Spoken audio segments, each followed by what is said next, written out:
everyone with a camcorder and a VCR. And now we've got a powerful new weapon against blah, blah, blah vision. What's the new weapon? All right, everybody, we are in Vancouver for our first episode of Ask the Cam Pros with Tito Ferradans. Pretty good. Pretty good, almost. You started a YouTube channel and a business called Anamorphic on a Budget. Is that correct? Yeah, it was more a YouTube channel in itself, and then it kind of grew out as a business as I was trying to do things that didn't exist. So I had to start creating my own tools. And then other people wanted those tools. So I was like, okay, well, I'm not making any money with this channel, so I might as well start selling these things just so I don't pay to work. That's the goal of every film student. I came from Columbia College Film School, which was the largest film school in the world. Not necessarily the greatest. There are some really good instructors there. We've had I think it was, I forgot his name, Maury something. He's whatchamacallit cinematographer, James Cameron cinematographer, and then Spielberg cinematographer, Janusz Kaminski came from there. So I got to spend 4 years going to a film school and then teaching there for about 10 years eventually. But I came from a game background. So what is your background yourself, if you don't mind me asking? Yeah, I went to computer science at first when I just finished high school, and that only lasted a semester because I got into video and film, and then my life was ruined. So I had to go into I moved to a different state in Brazil. I moved to São Paulo and went to the university there. So it was a 4-year bachelor's program. And then after that was done, I was like, you know, what I really want is working in visual effects. So I moved to Vancouver, went to Vancouver Film School for a year, came out of it, and then the promise that they had made of everybody gets a work permit, it wasn't quite true. So I didn't get a work permit, and I didn't get a company to sponsor me into working in Canada. So I was like, well, I guess I'll go back to working on set. So I went back to film school again, third time's the lucky charm. And I went to Langara College for 8 months, and in that process I got my permanent residency here, and that allowed me to start working. So my background is kind of computers, visual effects, and film, but mostly film. I worked very little for pay in visual effects. When you were going into visual effects, did you get into programs like Maya or Nuke or anything? Yeah, I'm very familiar with Nuke. I can still model things in Maya. Every once in a while, I find an episode for the channel that involves some heavy compositing. If you go back, there's an episode in 2018 when I said I was making a lens, and that is a bunch of 3D modeling, texturing, shading, and rendering. And then the channel trailer is also like a massive green screen and just compositing background, foreground, and animating all things in coordinatedly.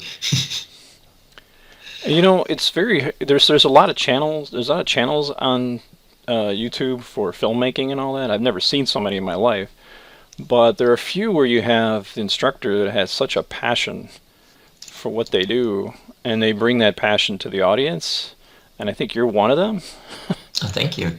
We had I just found out that I think his name is Iska. He is he's like an Icelander, very famous YouTuber. He found out he sadly committed suicide like three years ago, 2007. And I was like, he was one of the most inspirational YouTube guys. I forgot his name, Iska Ferradans. He was he would do like reviews and so forth of lenses and so forth. And I was just like, man. But I remember like stumbling on your channel, and you reminded me of him. Like you kind of have this huge drive, but it's what they call wide-eyed optimism. You know what I mean? Mm-hmm. And excitement. And you're the one that kind of brought me into the whole anamorphic world with the, I'm like, how can I get my hands on anamorphic? And then I stumbled upon your Anamorphic 50 tutorial. or a review, and then I said, you know what, I'm going to commit $800 and buy this thing. And I've never looked back. And ever since my first day of class, which I can kind of show you really quickly here, this was one of the first things we shot with that filter. And we were trying to do the opening to, I forgot the music's from I forgot the name of the movie. It's a famous movie, Rushmore, where they're in slow motion, And we like well, let's throw this thing on here. So this was with an 18 millimeter, comes about 35 field of view when you finally put together lens. I forgot the name of it, but with the Anamorphic 50, and the students were blown away when we were running around with a Steadicam filming this, and they saw the footage, and they literally were shocked. Some of them came from film backgrounds and so forth, and they were like, this woman just popped into the shot for the heck of it. But it just looked absolutely amazing, and we were just from that moment on, I was like sold. I'm like, okay, enough. All the years that we've been using spherical lenses as filmmakers, and later on you find out anamorphic was actually an issue they had to solve in regards to getting a wider field of view to get audiences back in theaters. And you're like, what is it about my footage spherically that doesn't look right? It doesn't look cinematic, Yeah. And then when you finally throw this stuff into the mix, it's like, wow, huge difference. Even at a 1.33 squeeze, which is different than the usual cinematic 2.2 times squeeze, there's still something with that little bit of squeeze, even if you don't really see prevalent heavy lens flares or that oval bokeh. Anamorphic is absolutely amazing. I don't know. Yeah. Yeah, this looks amazing. It looks super, it looks like a fun shoot, and that's always a positive thing to do. If you got this on an 18 or a 36 equivalent, that's excellent for the Anamorphic 50. And so the footage looks nice. I found there's some kind of link between, what do they call it, where they have two lenses put together that kind of one corrects the other in a usual lens? An achromatic. Achromatic, lenses. Those actually give you a cleaner, less bowed lens distortion, and for some reason you can squeeze through the Anamorphic 50 a lot better for some odd reason. Because I've had recessed lenses that I would buy, and I look through them, and I'm like, oh crap! I can see the silhouette of the camera because it's trying to get its way out. You know what I mean? Down this huge drum, so to speak. But yeah, so let's get into a little bit again. Back to your here's your website. This is tferradans.com/blog, and you've got the Anamorphic calculator, and you have some awesome books here. I don't remember the name of I believe it was Anamorphic on a Budget book. I just bought it. It's amazing. It's absolutely awesome. I recommend everybody run out and buy this. Even if you're a VFX person, you should be looking into this because you will be working in anamorphic footage to track and work in and so forth. But did you want to go in a little bit about this whole page here?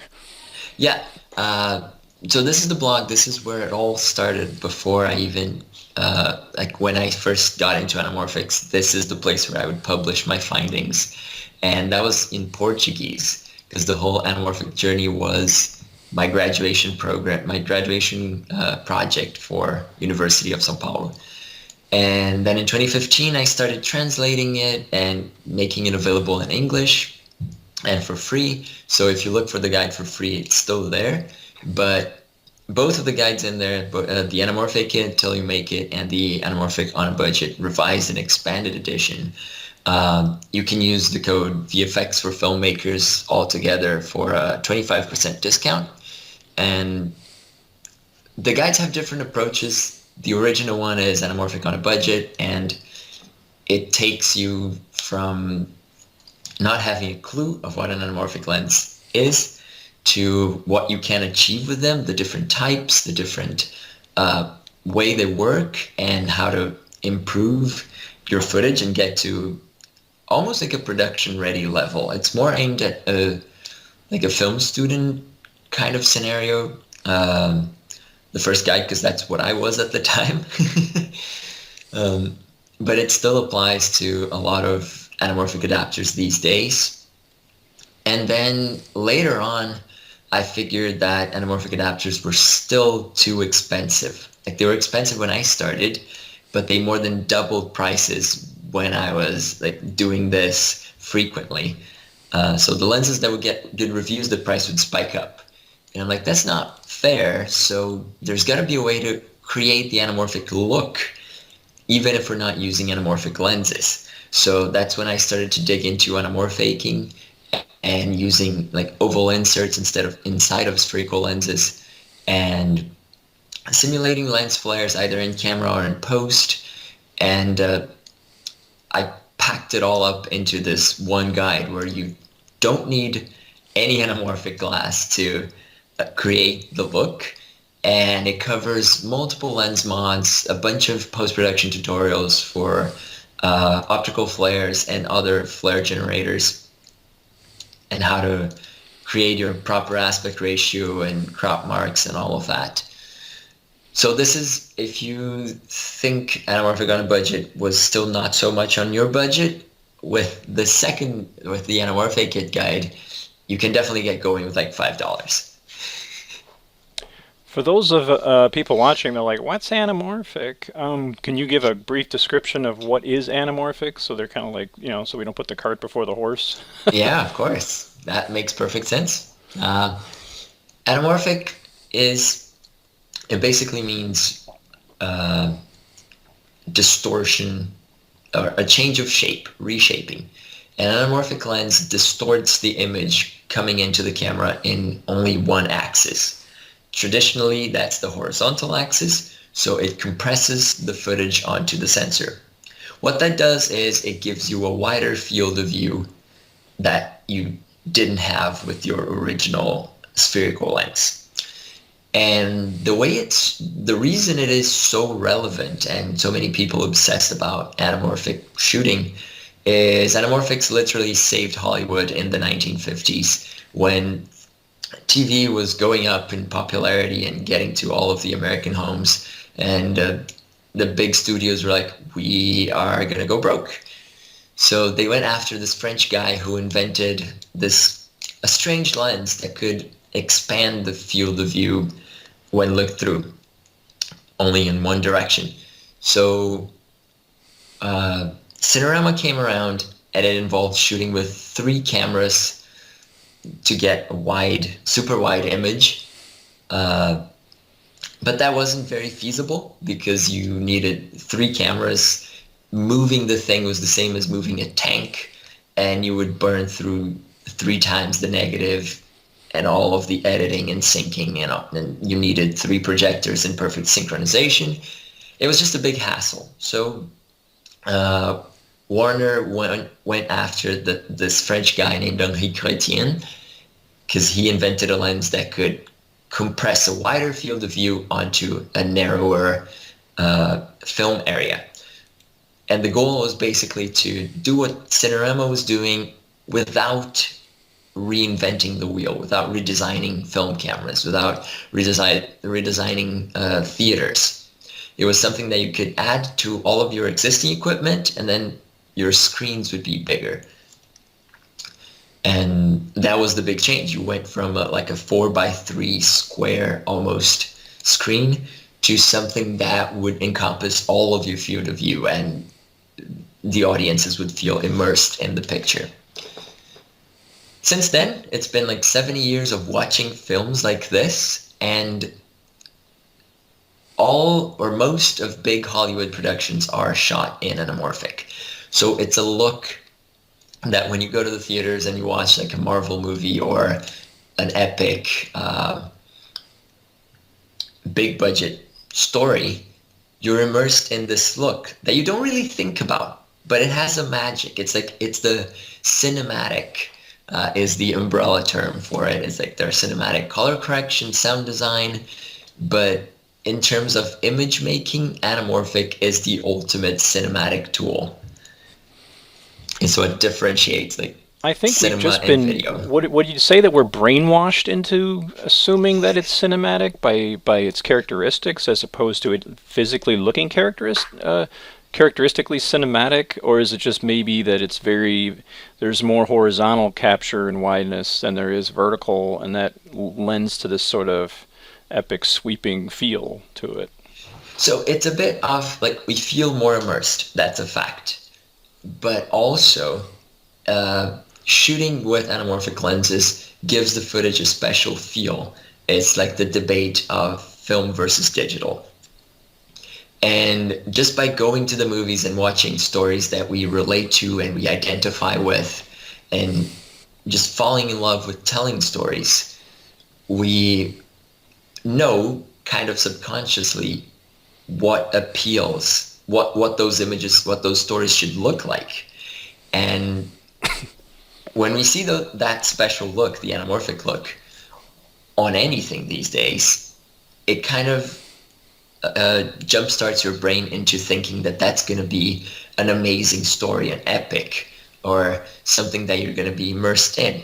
And that's why so many people are diving into anamorphic, because they feel their stories are on the same level as Hollywood. And honestly, they are.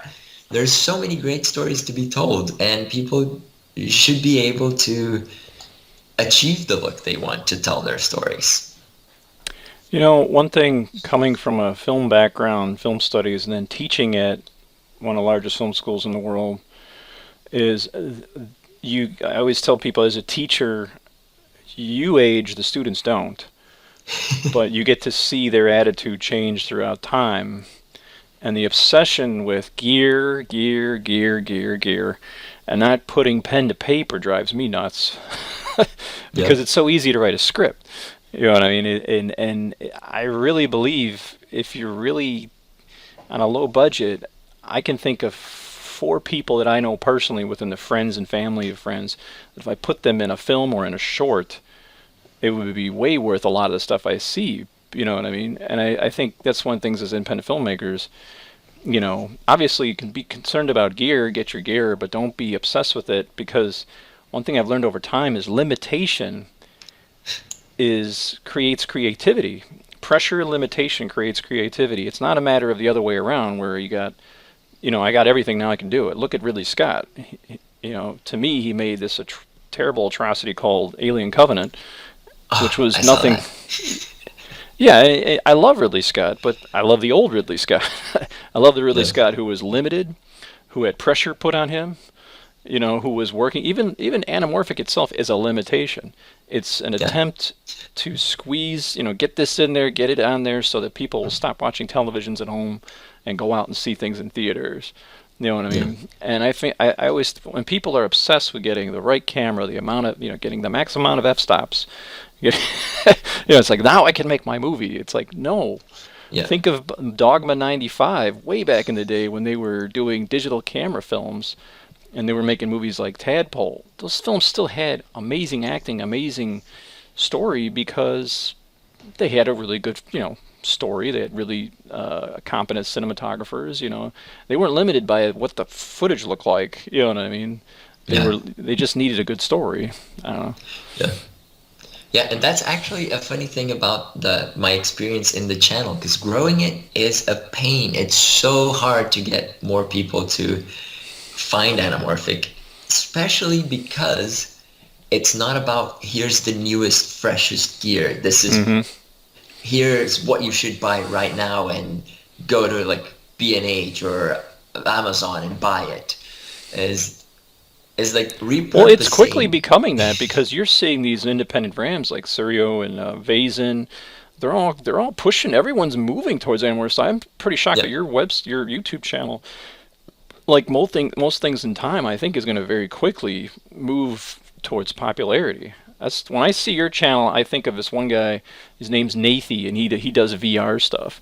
And he started out really small, but VR was going to take off. You know, not super big, but I mean, now he's at 500,000 subscribers. You know, and you have a wider audience. Filmmaking, everybody's a filmmaker today. That's true. I mean, everyone on YouTube has to get into lenses, has to get into editing, has to get in, you know, all this stuff. And it's just, and that's how they sell their product, you know, whether it be, no matter what it is. It's like the YouTube generation. But Yeah, I mean, what I love about what you do is like you do these like you just did a whole video on Soviet lenses and so forth. It was just like you give it such like it's I don't know how to call it like Pravada or something. Like you make it like exciting to actually talk about old antique lenses that are sitting collecting dust somewhere. You know what I mean? And just understanding the history. Now, historically, when did spherical start coming back into the picture? Was that in the 80s where they could do 185 and? So after like the big increase or the big spike of anamorphics, there were a lot of directors and cinematographers that didn't like the anamorphic look. The stuff that we find amazing these days, it was an issue back then. It was like, lens flares, that's disgusting. Get out of here. So they came up with rear anamorphic adapters that could still squeeze more footage onto the sensor or the film, but they wouldn't have any of those of the traits of the anamorphic look. And it was in the 80s also that zoom lenses got significantly better. That's like when computers were brought into the process of making lenses, and everything got easier pretty much. There was a huge spike in terms of image quality for spherical lenses, and they became cheaper. So there was a push towards that. There was a push towards, let's shoot this whole film in just one giant zoom lens. Let's go the 24-290. And we don't need more lenses. I find the limitations of anamorphic make you a better cinematographer. The idea that, oh, I can't have anybody 3 feet up to the camera, so I need one of these things, achromatic diopters, throw those on, and as I think Ridley Scott kind of demonstrated, he was talking about anamorphic versus spherical. What I always say is that if you guys are stuck with your 4/3 lenses, I wouldn't say stuck, but I mean like this is the Blackmagic Pocket Cinema 4K, and I found with spherical lenses I couldn't get that shallow depth of field with the very quick fall off. But the minute I threw this sucker on, the AnamorFake 50 adapter, it very went to being in focus to out of focus. So you get that creamy, dreamy, full frame, whatever you want to call it, look on a 4/3 sensor without having to buy all the 4/3 sensor stuff. Mm-hmm. I don't know, it's just what I noticed. But that's one of the reasons why I like sticking with. And right now, of course, the adapters, Vazen lenses. I mean, why are anamorphic lenses so friggin' expensive, even on the low budget realm? What? So there's a few reasons. I was last year at NAB, I was talking to Forrest from Atlas, and he was saying that the anamorphics are expensive because they use a special cut of glass. They use cylindrical glass as opposed to spherical glass. And the tolerances are way smaller. And in the process of making those and making them go through a quality assurance, what is the word for it? A quality check procedure, they end up losing like more than half of the samples because they don't perform as they should. So there's big losses there, and then the tolerances are smaller. You're basically stacking two groups of lenses that work in different ways and making them act as one. So it's not like I'm making a lens, I'm making two lenses. You're making three lenses, or you're making two lenses and then adding a third controller to make them act as one. Because anamorphics focus one way. Anamorphics focus by the distance of the front and the rear element. That's what defines what is close and what's far.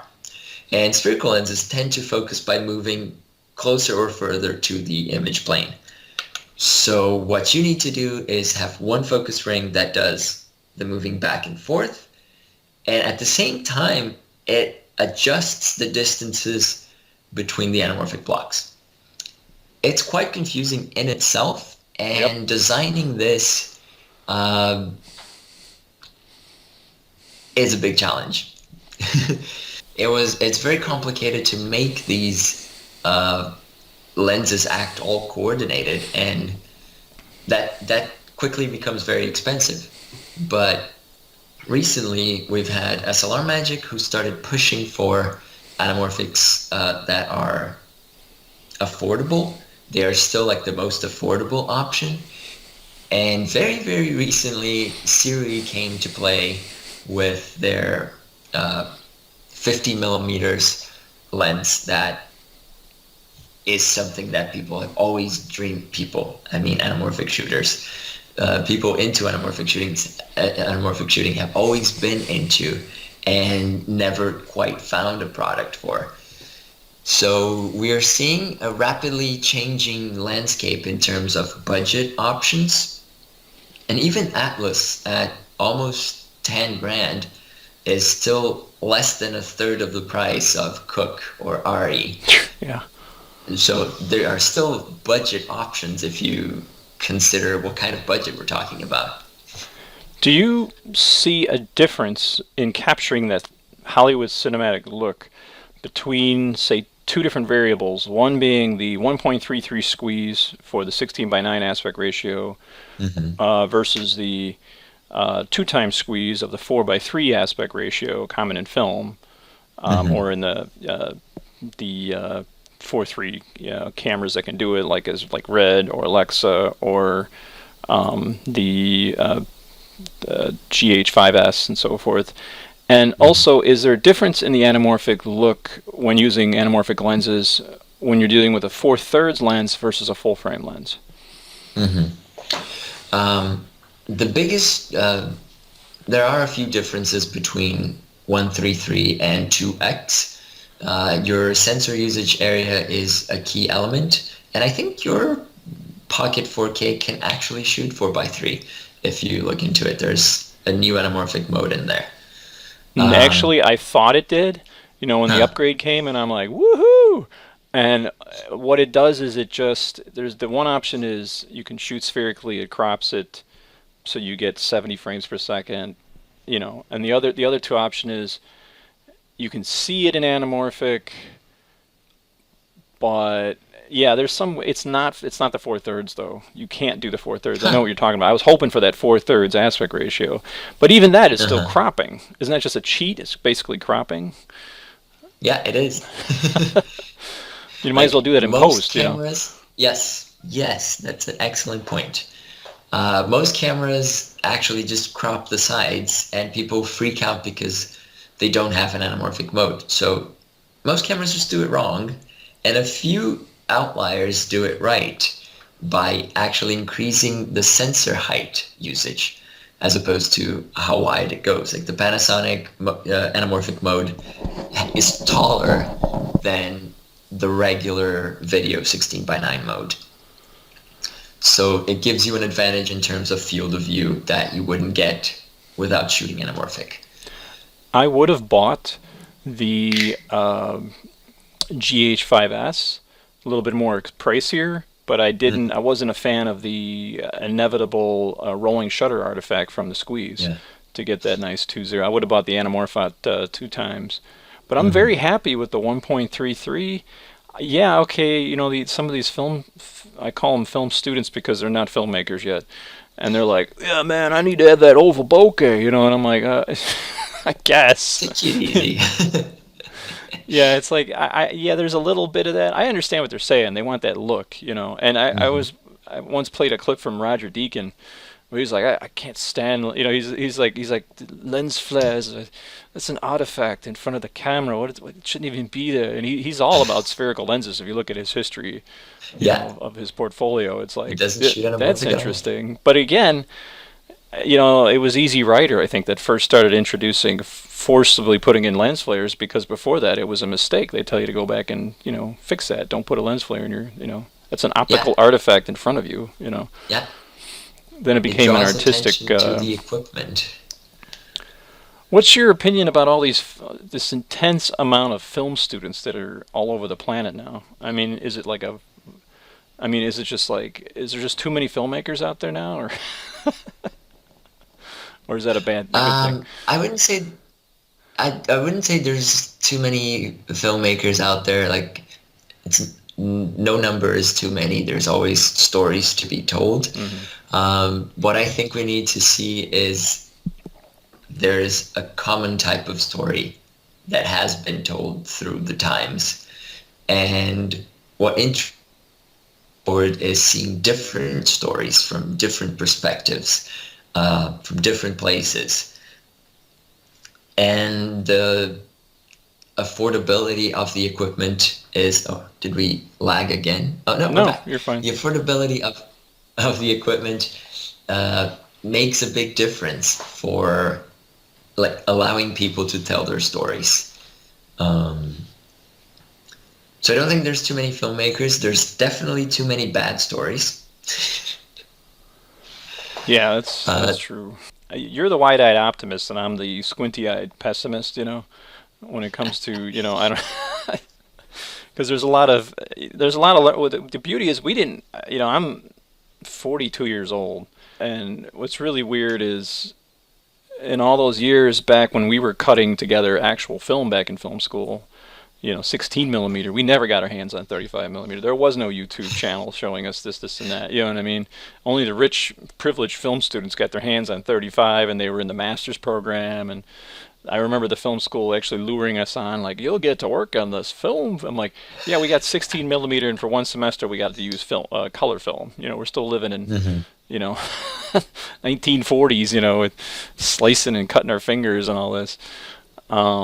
Yeah, it was just a nightmare. But the beauty of what we have today is we're getting closer and closer and closer to, there's no limitation. So those that are competent filmmakers with a story to tell versus filmmakers versus fanboys, because fanboys, in my opinion, are these people that are out there that love the mythos of film and love watching films, that they just want to do it for personal glory and just because it's a lot of fun, versus actually being filmmakers that tell a unique story that's, every story's been told, but it's never been told by you, Yeah.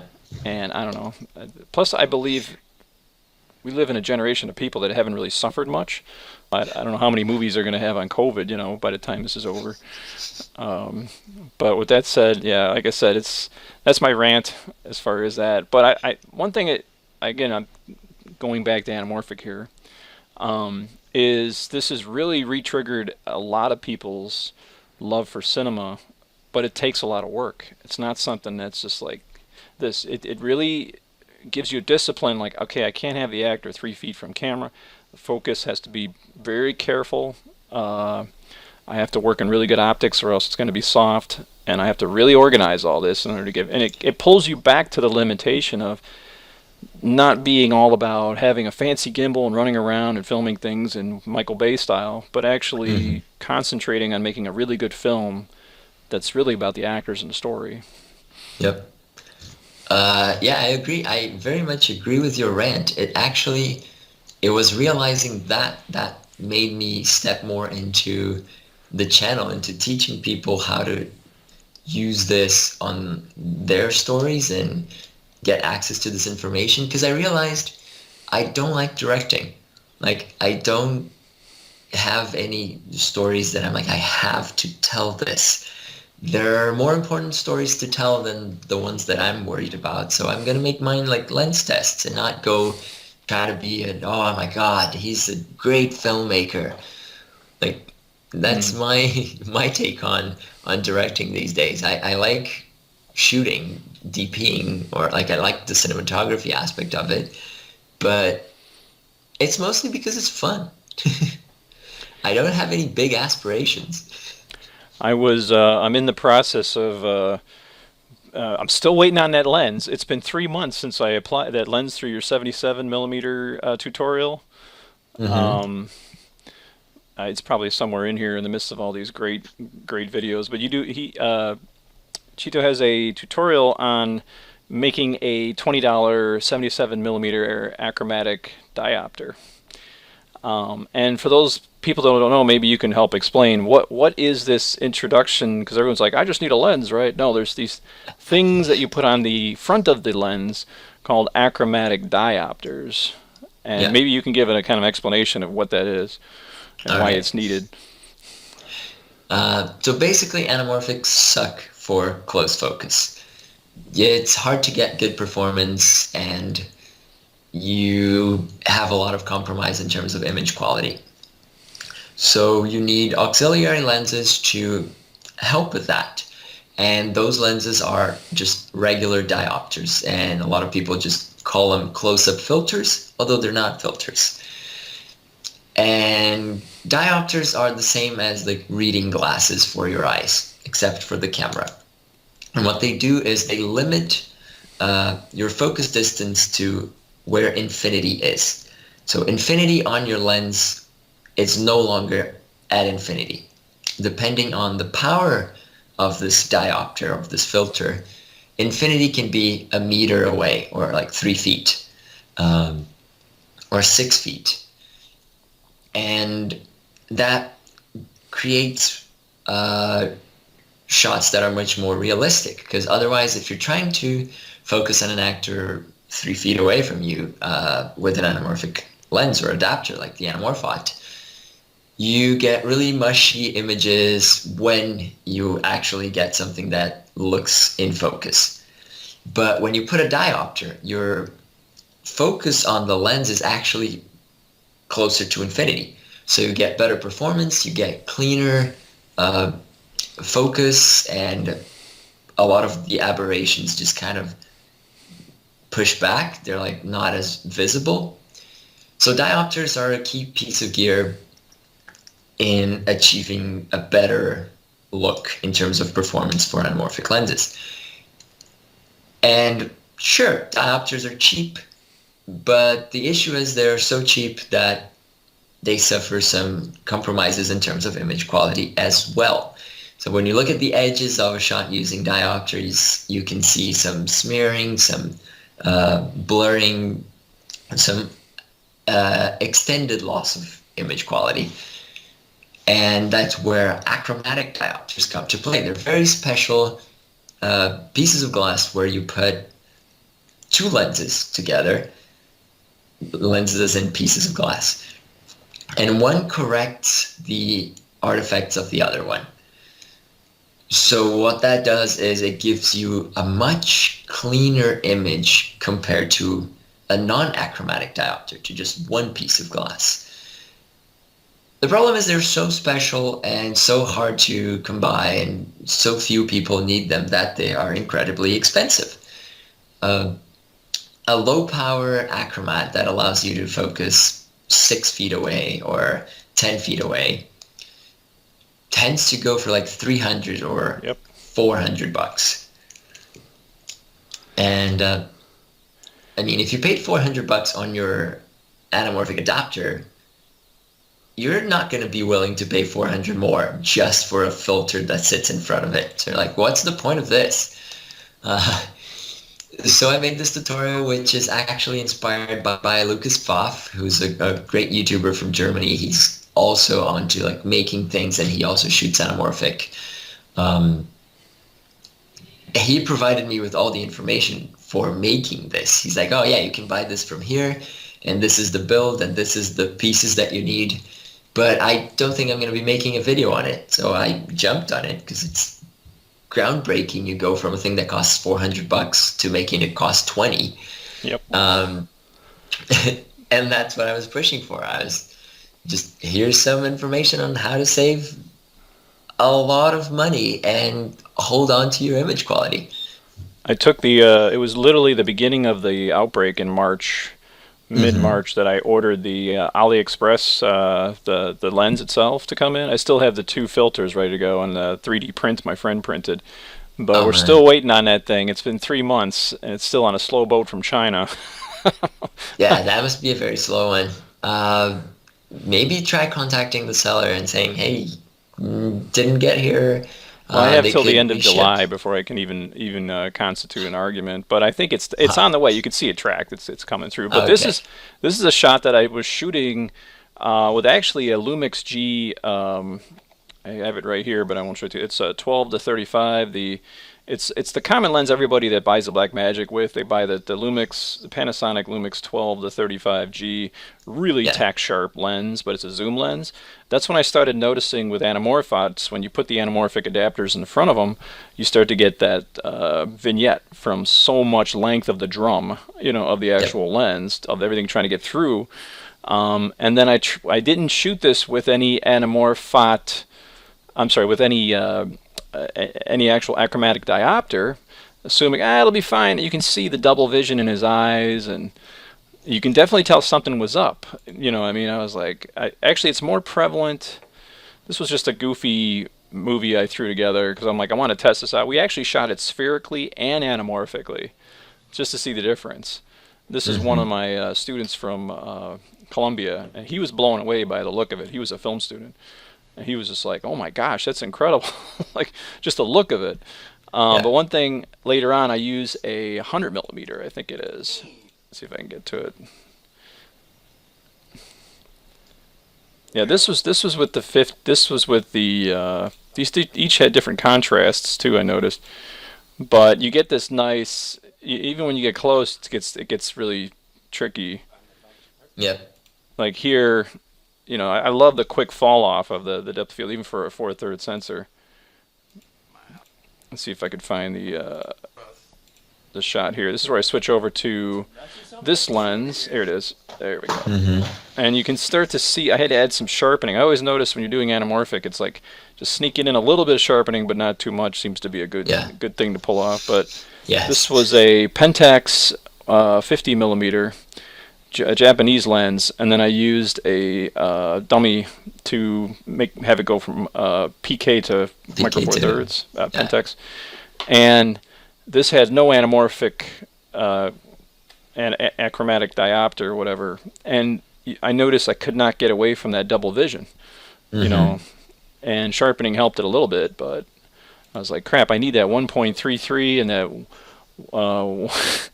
What is it? 0.33 was the big one to get in on actors like this, especially for those longer lenses. And I'm still trying to understand the science of, like, the longer the lens, the better off you have with making sure you got the diopters. And you can't go with wide-angle lenses because you won't be able to see through the drum. You know what I mean? And it's cost a lot of money, but it was a fun ride. And yeah, you definitely have to work around making sacrifices and figuring out how you're going to tell the story, considering all the limitations you have, because it's a lot of limitations when using adapters. This was about as wide as I could get the Anamorphot 50. It was about a 40 millimeter pancake lens, 4/3 sensor. And when I saw this, I was like, oh my gosh, this is awesome. It's so subtle. Yeah. But it's there, even at 1.33 squeeze. There's something about it that you immediately shift into a whole nother realm, Yeah. And nobody can put their finger on. All those years, I was like, why does this not look like a film in the theater? It made no sense.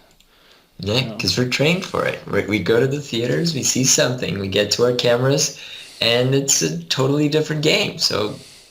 Are all anamorphic lenses, are they generally very soft, even in the cinemas, because of the long scope? Is that normal, or is it just we got to pay $100,000 to have a really nice? Yeah, more like that.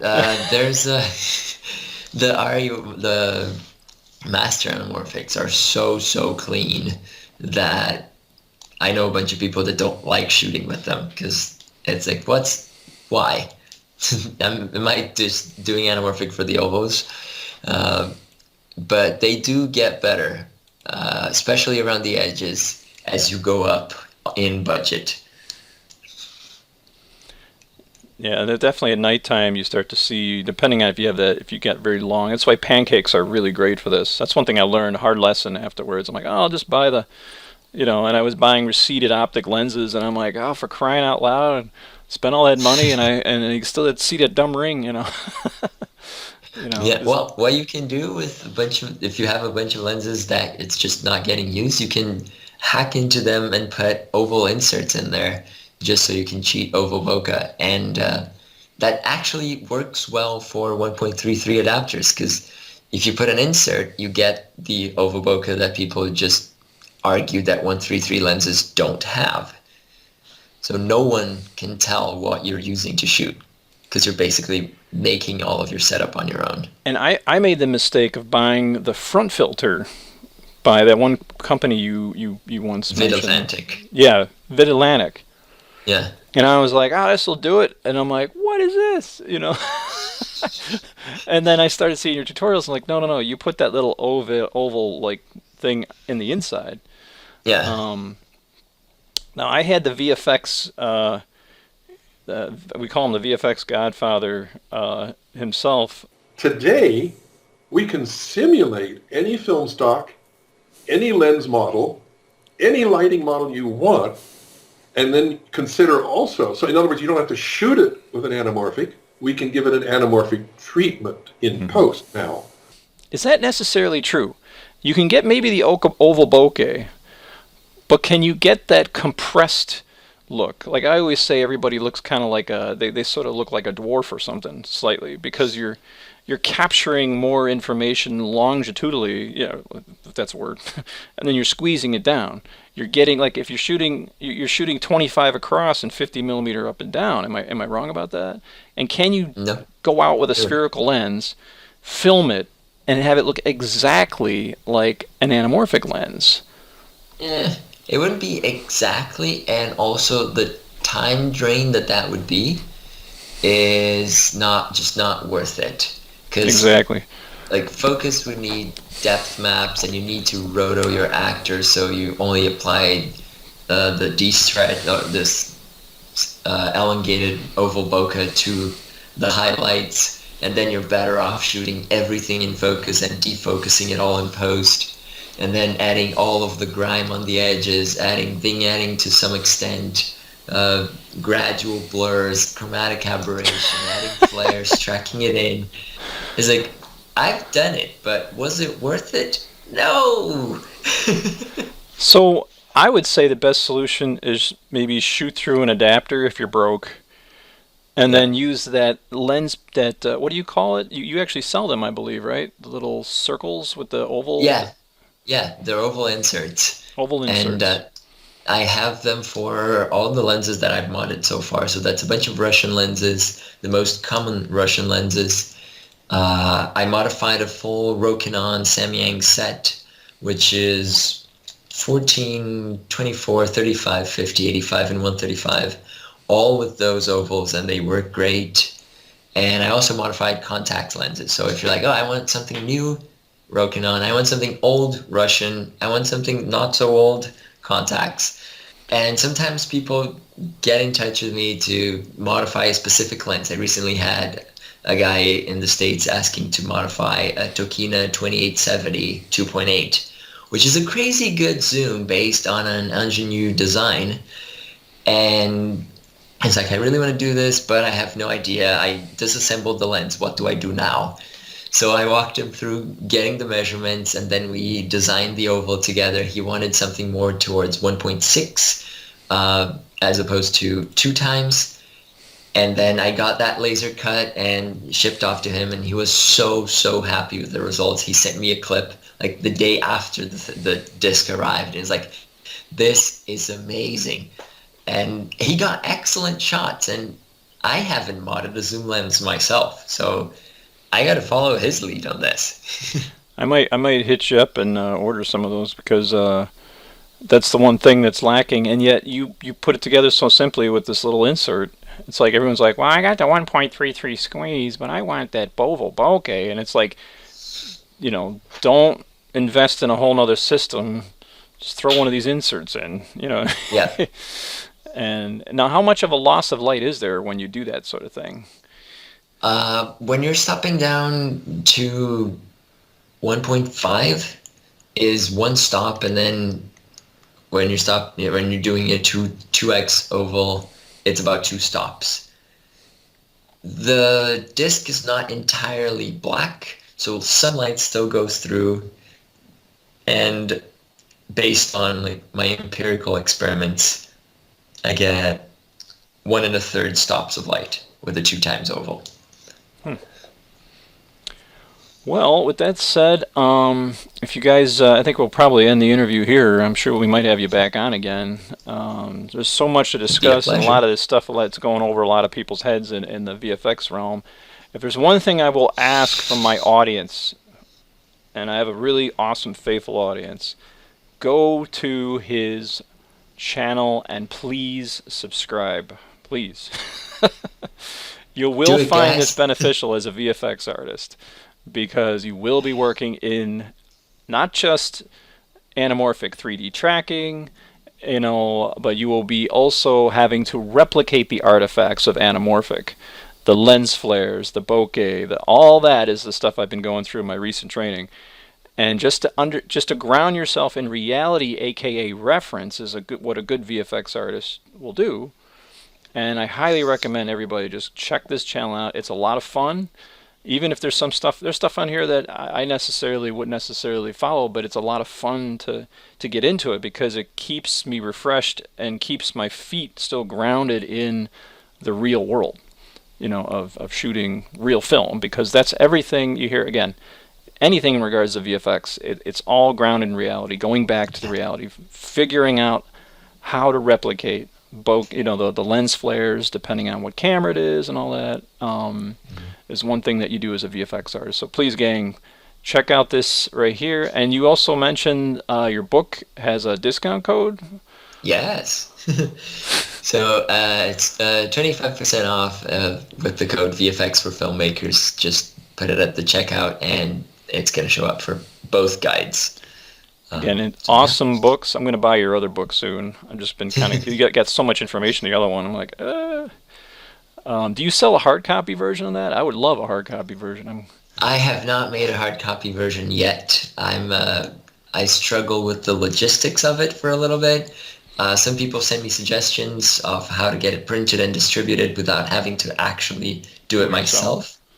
So I'm still looking into it, but no hard copies for the time being. Cool.